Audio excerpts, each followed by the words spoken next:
Welcome back, beer tubers. Time to do a bit of an update on a beer that I reviewed early last year in January, and this is Green Flash's Rayon Vert.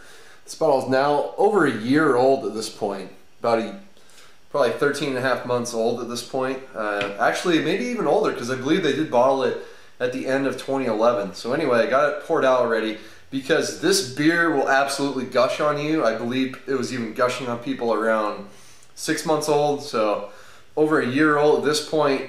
It's highly carbonated. Just a ton of carbonation. Look at that head.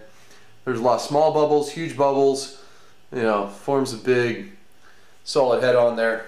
As soon as I opened it, I was smelling funk. Still get a lot of funkiness. Go watch my other review if you're wondering what it's like. Very fresh. There's a lot of hop character to it. A little bit of hops left, a lot of fruitiness.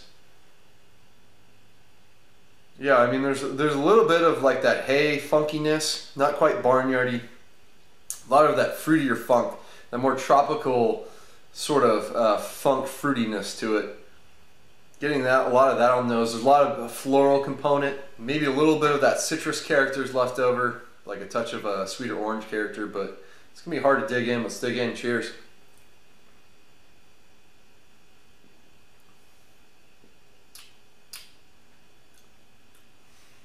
Wow, a lot of carbonation. It's hard to get past that.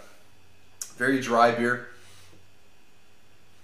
Definitely has changed since I've last had this fresh, that's for sure. So up front, you're just blasted with carbonation. It's really hard to get through. It stings the palate quite a bit. Certainly wish there was less carbonation. I'm just going to sit here, you know, swirl it around. Thankfully, the head's dying away.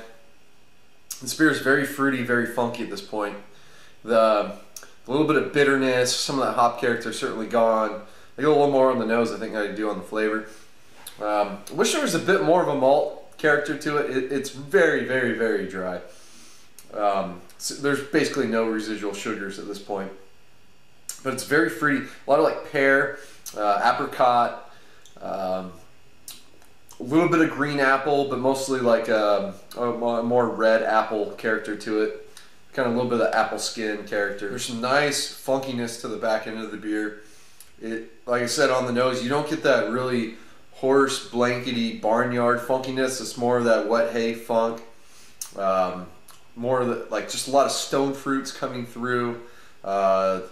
Certainly some like white grape, more like grape skin, more of that like tanny type of character. There's some nice pepperiness coming from the yeast as well. A lot of that on the back end, that pepper really kicks in towards the end. You know, almost a clove, a little bit of like a clove character in there. It's a nice spice character to round out the beer in the back end, which is really fruit forward at the beginning.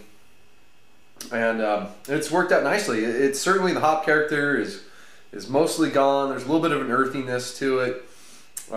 Maybe a little bit of a brighter citrus in the beer, but it's not as prominent as it was fresh. So it's been fun to drink this beer. Kind of shows you what aging can do to a beer, and I still have a couple more bottles that are going to sit even longer. Might as well let it go 2 years at this point and see how it keeps developing, see if it gets more funkier, or you know, this is a type of beer that you could probably age this a very long time. The only thing is it's really dry. I wish there was more of a malt character left over, but this is a beer I drank a lot of in 2012, and I will keep drinking it. It's one of the nicer Orval clones, if you will, out there. But this beer has its own character to it, and it's available in 4-packs locally for me. So it's going to wrap it up for Rayon Vert from Green Flash.